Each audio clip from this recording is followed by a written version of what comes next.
Welcome to ICF Core Competency number 3, developing trust and intimacy with your client. I've got Alyssa DeHart here, and she is a mentor coach, and she's going to be sharing with us all about number 3. I do want to recognize here that I am sitting on my floor. This is a little odd, so I just wanted to point that out. It's okay. I am in Hawaii, and my cord is only so long, and so that's why I'm in this kind of strange situation. But Lissa's talking to us from her office up in the state of Washington. So Lissa, thanks for joining us. Thank you for having me, Brighton. I'm glad to be here from Bainbridge. Perfect. Wonderful.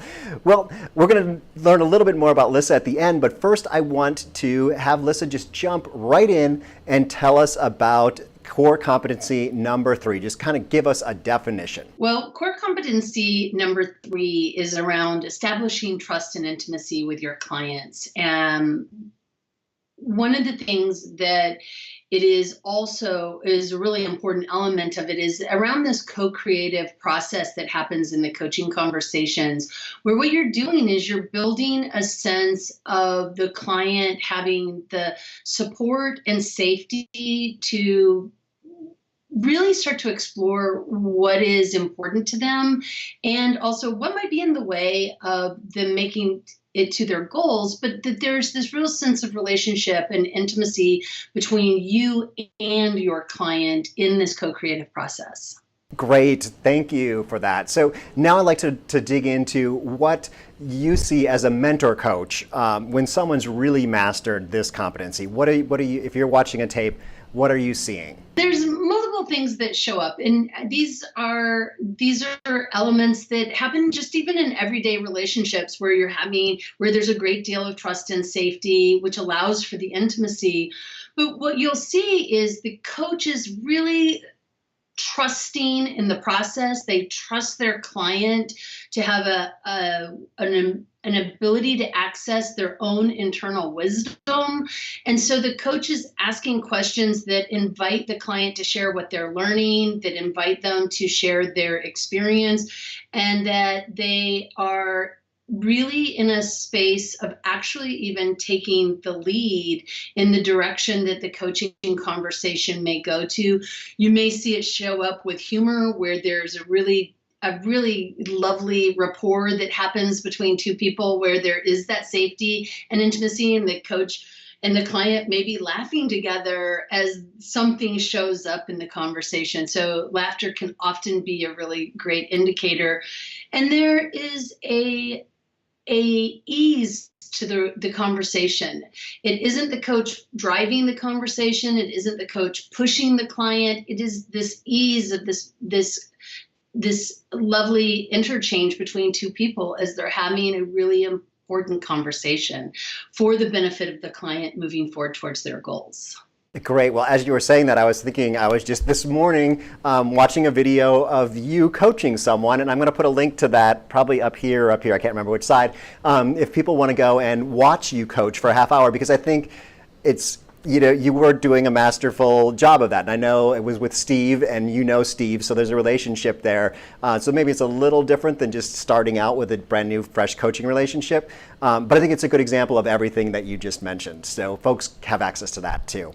But now I want you to dig into the opposite end of that. When someone really hasn't done this well with a client, what do you see showing up in their coaching sessions? Well, I want to speak to that sense of ease in a conversation. If the coach is driving the conversation too much, it often shuts the client down. So you may see the coach asking a lot of questions or really long stacked questions, and the client really not responding with much of anything. There's that co-creative process isn't happening when it's not going well. This often shows up also, coaches will sometimes confuse direct communication with telling the client how they feel and what they're thinking.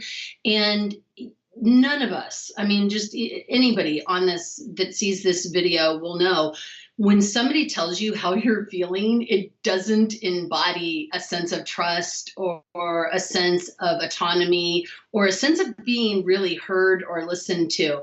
So what I notice is when coaches start telling the client, well, what I see you doing, or they don't give the client any wiggle room, like, you're clearly upset about this. Maybe I am, maybe I'm not. But the invitation isn't there to, I'm noticing a pattern. What is that pattern about? By asking more open-ended questions, what we do is we encourage the client to bring their own experience forward, how they're learning, how they're thinking, how they're experiencing what they're navigating through. And just by even doing that, because that happens so rarely in conversations where people are really listening to us and also really eliciting our inner knowing, it builds that trust and intimacy. So when it's not present, where the client isn't being asked those sorts of questions that are open-ended, that elicit their own internal sense of their experience, you see there just isn't the trust and rapport. It just doesn't happen.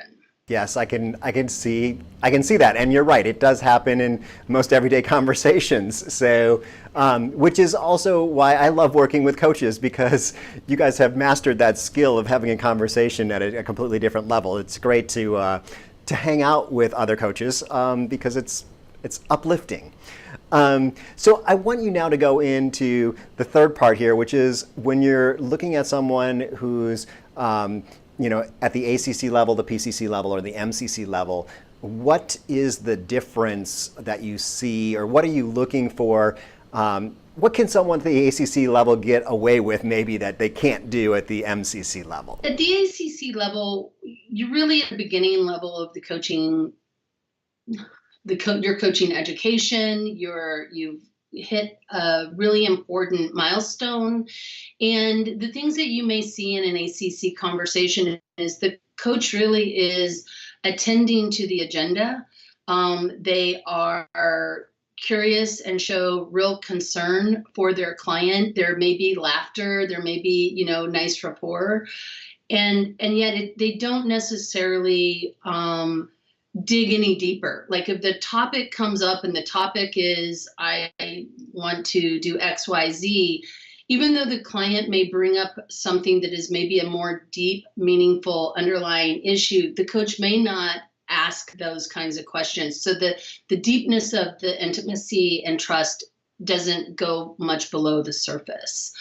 At a PCC level, you're going to want to obviously continue showing concern and demonstrating your ability to provide support to your client like you would be at an ACC level, but you're also really going to want to be listening at a deeper level, turning it back to the client where you're asking questions about their experience.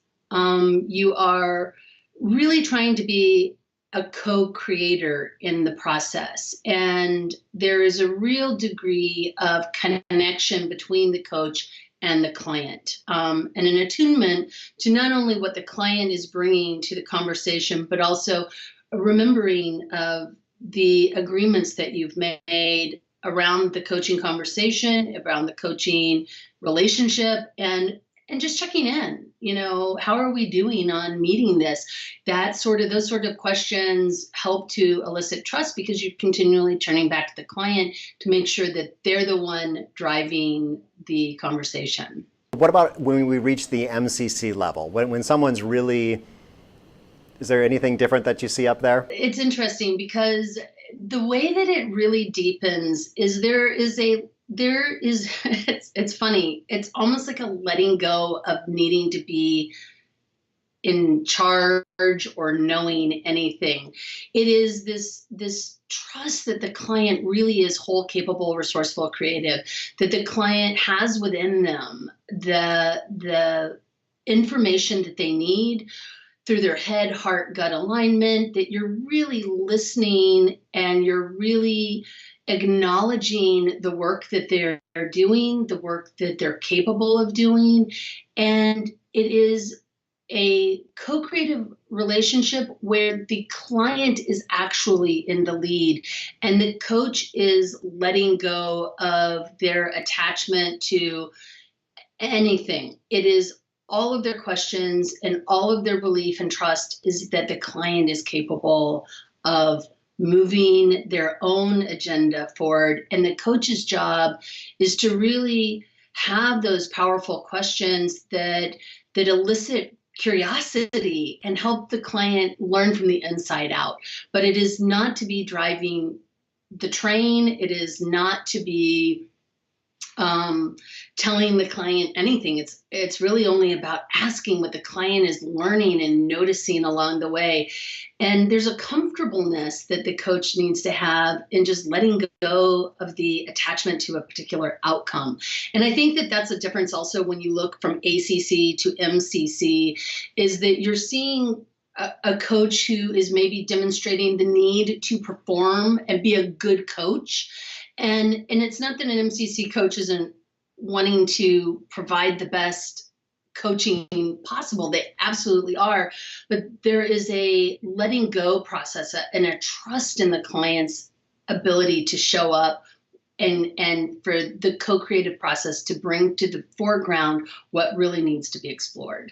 A couple things going through my head are like emotional intelligence. You've got to have that to be able to do this. Absolutely. And there's also a transparency piece where when the coach is noticing something, they can say there's this place where we want, like, trust and intimacy is developed through that sense of I'm not being judged. Although there's things that we hear that we can't help but feel like, that just touched a bias. But the coach at an MCC level will name, like, wow, I noticed I just had this bias show up. What are you noticing?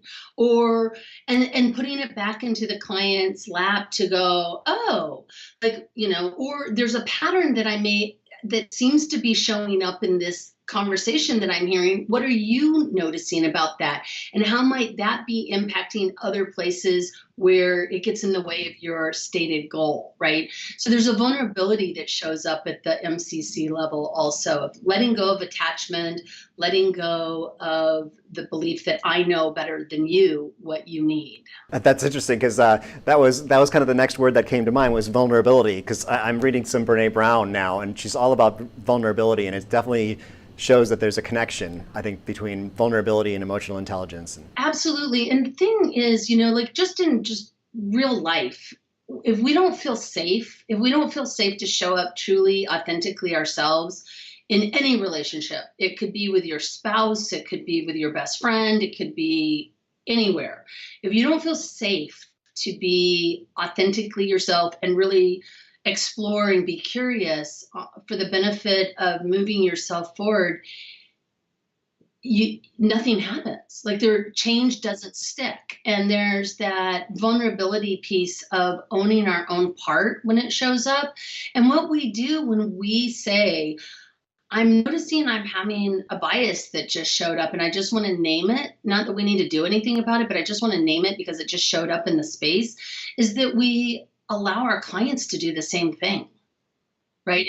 And we're demonstrating, we're modeling how that stuff happens and how to just acknowledge it so that we can go, oh, here's this, right? We're going to set that to the side so we can continue moving forward, which is all about intimacy and trust and respect, honestly. Great. Well, this has been a good conversation about this one. I wasn't quite sure what to expect. I've mentioned before in this series that I'm not a coach, so I'm learning all about the ICF as we go. I work with coaches, though, and it's great for me to learn more about the core competencies, just like the viewers of this are learning about the core competencies. So, Lissa, you are a mentor coach, so I want to give you a chance just to let people know how they can get in touch with you if that's something they're looking for. I am an MCC coach, and I'm also a certified mentor coach with ICF.